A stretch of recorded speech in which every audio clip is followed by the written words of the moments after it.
اب اس نفسیاتی دباؤ کا نتیجہ کیا ہے کہ اس کا دل، اس کا دماغ، اس کے جسم کے اعضاء اور جوارے کی ساری حرکتیں وہ صحیح علم سے نکل گئی، صحیح عقل کے فیصلوں سے نکل گئی۔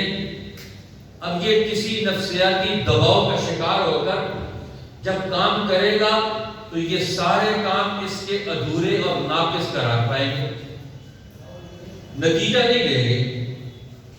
اسی لیے اسلام نے ان نفسیاتی عوامل کو جو انسان پر اثر انداز ہوتے ہیں ذاتی اعتبار سے، خاندانی اعتبار سے، ملکی اور قومی اعتبار سے، دشمنوں کے حملے کے حوالے سے، قرآن ان سب چیزوں کا ہمیں جواب دے، دین ان سب سوالوں کا جواب بن کر آئے۔ سیرت رسول انسان کے اندر یہ جرأت اور ہمت پیدا کر دیتی کہ تمہیں زندگی کیسے بسر کرنی ہے، زندگی میری ہے اور میں اپنی زندگی کو دوسروں کے دباؤ میں گزاروں، میں نفسیاتی دباؤ میں گزاروں، میں نفسیاتی مریض بن کر گزاروں، میں خوف میں مبتلا ہو کر اپنی زندگی بسر کروں۔ اسلام یہ نہیں پسند کرتا، اللہ تعالیٰ نے یہ پسند کرتا۔ اب انسان پر جو چیزیں اثر انداز ہوتی ہیں وہ کون سی ہیں؟ مثلا ایک غصہ اس پر اثر انداز ہوتا ہے، جب اسے غصہ آتا ہے تو یہ انسان کے اوپر اثر ڈالتا ہے، اس کے ذہن کے اوپر اثر ڈالتا ہے۔ اب یہ نفسیاتی عوامل میں سے کہ انسان کا نفس، اس کا ذہن، اس کی عقلی قوتیں غصے کی وجہ سے دب جاتی ہیں، اس کی کمانڈ ختم ہو جاتی ہے عقل کی۔ اب یہ دباؤ میں غصے میں اپنے کسی باہر کسی نے پتھر مارا، اس کو غصہ آ گیا، باہر کسی نے بات کی، اس کو غصہ آ گیا۔ اب غصہ نہ کر یہ اپنا نقصان کر رہا ہے، اب غصے میں فیصلہ کرے گا تو یہ غلط ہوگا۔ اسی لیے نبی اکرم صلی اللہ علیہ وسلم نے فرمایا، تمہیں پتہ ہے سب سے بڑا بہادر انسان کون ہے؟ تو صحابہ نے عرض کی، حضور ہمیں پتہ ہے، بہادر وہ ہوتا ہے ہمارے علم میں تو کہ جو دوسروں کے اوپر حاوی ہو جائے۔ آپ نے فرمایا وہ بہادر نہیں ہے۔ لیس الشدید بالسرعہ، دوسروں کو بچھاڑ دینے والا، دوسروں کو شکست دے دینے والا یہ بہادر نہیں ہے۔ انما الشدید الذی یملک نفسہ عند الغضب، فرمایا طاقتور وہ ہے، بہادر وہ ہے جو اپنے آپ کو غصے کے وقت میں کنٹرول کر لے، غصے کے وقت اپنے آپ کو قابو کر لے۔ انما الشدید الذی یملک نفسہ عند الغضب، غصہ اس کے اوپر حاوی نہ، اس کا مطلب یہ غصے کے وقت میں کوئی کام، کوئی فیصلہ نہ کرے۔ جب غصہ ٹھنڈا ہو جائے تو اب یہ نفسیاتی عوامل میں سے۔ اسی طرح ایک آدمی کو غم آ جاتا ہے، اب غم کے وقت میں بھی یہ دباؤ میں ہوتا ہے، غم اور پریشانی سے بھی انسان غلط فیصلے کرتا ہے، دباؤ میں ہوتا ہے، اس کی عقل صحیح طور پر کام نہیں کر رہی، چیزوں کو نہیں دیکھ رہی، ان کے اچھے اور برے کی تمیز نہیں کر رہی، تو اب یہ انسان دباؤ میں آ گیا۔ تو اب دباؤ میں آ کر کام کرے گا، یہ سارے نتیجے غلط نکلیں گے۔ اسی طرح کسی کو خوشی زیادہ ہو جاتی ہے، تو اب یہ جو ہے نا دنیا کی عارضی خوشی، یہ تو خوشیاں ساری عارضی ہیں دنیا کی، پیسے مل گئے تو عارضی خوشی۔ اسی طرح بہت ساری خوشیاں چیزیں یہ عارضی چیزیں، تو اب انسان اس پر خوش ہو جائے یہ بھی غلط ہے۔ ہاں، انسان دائمی چیزوں پر خوش ہو، اسے ایمان مل گیا، اسے علم مل گیا، اسے تقوی مل گیا، اس کے اندر صفت عدل کی پیدا ہو گئی، اس کے اندر اللہ کا عشق اور محبت پیدا ہو گئی، اس کے اندر تعاون کا، دوسروں کی خدمت کا جذبہ پیدا ہو گیا، یہ ارادے پیدا ہو گئے۔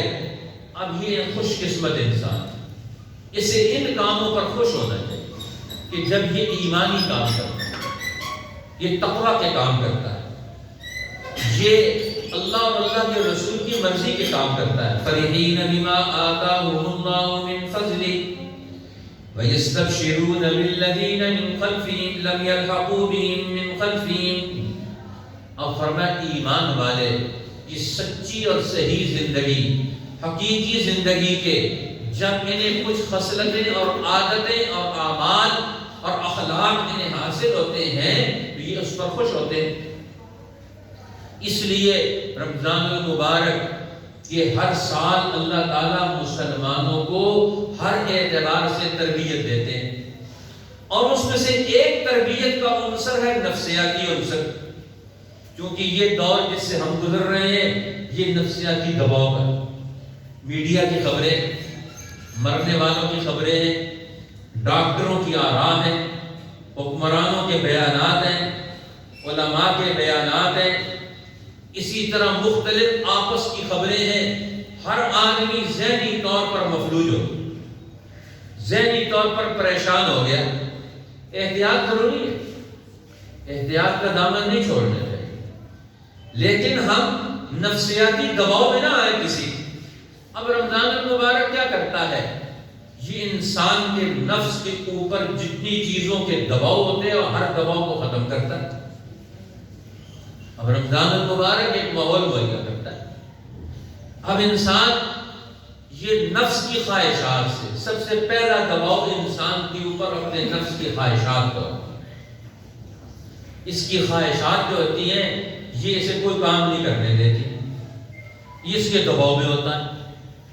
تو اللہ تعالیٰ رمضان المبارک کی آمد سے انسان کو اپنی خواہشات کنٹرول کرنے کو حکم دیتے ہیں. زندگی کا ٹائم ٹیبل اور شیڈول ایڈجسٹ ہوتا ہے. صبح کھانا ہے اور پھر شام کے وقت کھانا ہے، یہ نہیں کہ ہر وقت کھانا پینا جاری رکھے. کیوں؟ یہ اپنے نفس کو، خواہشات کو کنٹرول کرنا ہے. اس لیے جب یہ اپنے نفس کی خواہشات کو کنٹرول کرے گا تو پھر اسے اپنے نفس کی معرفت اور طاقت اور قوت کا پتہ چلے گا. جب اس کے اوپر کھانے پینے کی خواہش ہر وقت غالب رہے گی تو دوسرے کاموں کے بارے میں سوچے گا نہیں. صرف نفسیاتی خواہشات کے تابع سوچنا یہ تو حیوان کا کام ہے، انسان کا کام نہیں. انسان دونوں چیزوں کے بارے میں سوچے گا، یہ جسم کے بارے میں بھی سوچے گا، روح کے بارے میں بھی سوچے گا. یہ دونوں چیزوں کے بارے میں سوچے گا اور غور کرے گا. اس لیے اہل اللہ کا یہ مقولہ ہے، اولیاء اللہ، من عرف نفسہ فقد عرف ربہ. جس نے اپنے نفس کو اور اپنے نفس کی قوتوں کو پہچان لیا اور اس کے نفس کے کام کرنے کے طریقے کو پہچان لیا، فقد عرف ربہ، اس نے کائنات کی مرکزی قوت کو بھی پہچان لیا. یہ کائنات کا نظام چلانے والی ذات کون سی ہے؟ فقد عرف نفسہ، من عرف نفسہ فقد عرف ربہ. جس نے اپنے نفس کی معرفت پیدا کر لی، نفس کی پہچان پیدا کر لی کہ میرے نفس کی قوتیں اور طاقتیں کیا ہیں اور ان کا میکانزم کیا ہے، وہ کیسے بروئے کار آتی ہیں، کیسے میں نے ان کو استعمال میں لانا ہے. تو اس نے اپنے رب کو پہچان لیا، کائنات کو پہچان لیا، کائنات کی سب چیزوں کو اس نے پہچان لیا. اس لیے فرمایا کلام مجید نے ہمیں سمجھایا ہے کہ رمضان المبارک میں رات کی عبادت بھی ہے اور دن کی عبادت بھی ہے. رات کی عبادت کیا ہے؟ قیام اللیل، نماز، تہجد کی نماز ہے جو پہلے سے چلی آتی ہے اور سارا سال. اور رمضان المبارک کی نماز ہے اور وہ ہے تراویح کی نماز 20 رکعت. اور اس میں کیا کرنا ہے؟ قرآن حکیم کا مطالعہ کرنا ہے. دوسری چیز جو انسان پر اثر انداز ہوتی ہے وہ جہالت ہے. اب جہالت بھی بڑی بیماری ہے. اب جو آدمی چیزوں سے جاہل ہے اسے پتہ ہی نہیں، بخار ہو گیا، گھر میں چیز پڑی ہوئی ہے، پتہ نہیں میں اس کو استعمال کر لوں ٹھیک ہو جائے گا، لیکن ہے جاہل. جہالت بھی بڑی بیماری ہے. اب یہ جہالت کی وجہ سے گھر کی چیز کو چھوڑ کر باہر بھاگتا ہے، قریب کی چیز کو چھوڑ کر دور جاتا ہے، صحیح چیز کو چھوڑ کر غلط چیز اختیار کرتا ہے، ٹامک ڈوئیاں مارتا ہے. ادھر ادھر کی چیزیں استعمال کرتا ہے. یہ کیوں کرتا ہے؟ یہ جاہل ہے. اب اس کی جہالت کیسے ختم ہو؟ اللہ نے اپنا علم بھیج دیا قرآن کی شکل میں. اپنے علم کو اللہ نے مرتب کیا، اب قرآن کی شکل میں ترتیب دے کر میرے اور آپ کے پاس بھیج دیا. اور پھر اللہ تعالیٰ نے ہمیں سمجھایا رمضان کی راتوں میں کھانے پینے سے، ساری چیزوں کی خواہشات سے فارغ ہو کر اب تم اپنے نفس کی قوت پیدا کر کے اپنے عقل کو، اپنے دماغ کو، اپنے قلب کی صلاحیتوں کو قرآن کے علم پر لگاؤ. اب اس سے کیا ہوگا؟ فرمایا تمہارے اندر اپنے آپ کو کنٹرول اور قابو کرنے کی طاقت اور صلاحیت پیدا ہو جائے گی. اب کوئی چیز تمہیں ڈرا نہیں سکے. علم تمہارے پاس، خواہشات کو کنٹرول کر کے طاقتور تم بن گئے. اپنے عقل کو، صلاحیت کو تم نے استعمال کرنا شروع کر دیا. اب کیا نتیجہ نکلے گا؟ فرمایا تمہاری نفسیاتی قوت. اب تم ہر حملے کو برداشت کرو، ہر طاقتور دشمن کا مقابلہ کرو گے، ہر کمزور دشمن سے بچاؤ بھی اختیار کرو، اور تم کامیاب ترین کمال کے حامل بن کر دنیا میں زندگی بسر کرو گے. تمہارا ذہن وہ حقائق کی بنیاد پر سوچے گا. تم دنیا میں کسی چیز کو اپنے اوپر حاوی نہیں ہونے دو گے. جب انسان کسی چیز کو حاوی نہ ہونے دے تو پھر اس کا مقابلہ کر سکتا ہے. اس نے اپنے آپ پر حاوی کر دیا تو مقابلہ ختم. اسی لیے اللہ تعالیٰ نے فرمایا حضور علیہ السلام کو، میرے پیغمبر آپ راتوں کو اٹھ کر اللہ کے سامنے کھڑے ہوں. یا ایھا المزمل قم اللیل الا قلیلا. اے کملی میں لپٹنے والے، قرآن کے علم اور فکر پر، اس صحیح ذہن پر انسانوں کو جمع کرنے والے. اب قرآن کے علم سے کیا چیز آنی چاہیے؟ ذہن تیار ہونے چاہیے. آج ہمارا ذہن کس سے تیار ہوتا ہے؟